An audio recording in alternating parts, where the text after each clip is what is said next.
মিজানুর রহমান আজহারি বাংলাদেশের সম্পদ, কথা বলেন, বিশাল সম্পদ। এটা বাংলাদেশের সম্পদ। 1 বছর 2 বছরে জন্ম নেয় না, শতাব্দী লাগে একজন মিজানুর রহমান আজহারি জন্ম নিতে, ঠিক না বেটি? তার মাহফিলে আজকে যারা এই যে মিডিয়া কথা বলে, কোন সমাবেশ মিটিং হলে মিডিয়াকে পয়সা দেয়, বিরিয়ানি দেয়, তারপরে মিডিয়া পায় না।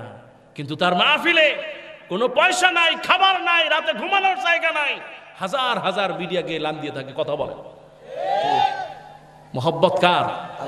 কথা বলেন কার?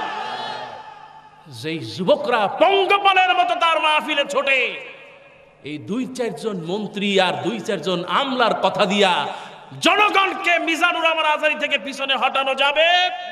তার মাহফিল বন্ধ করা যাবে না, ঠিক না? বাংলাদেশ হচ্ছে মুসলমানদের দেশ, এই দেশে আলেম ওলামাদের মাহফিল চলবে, ঠিক কিনা?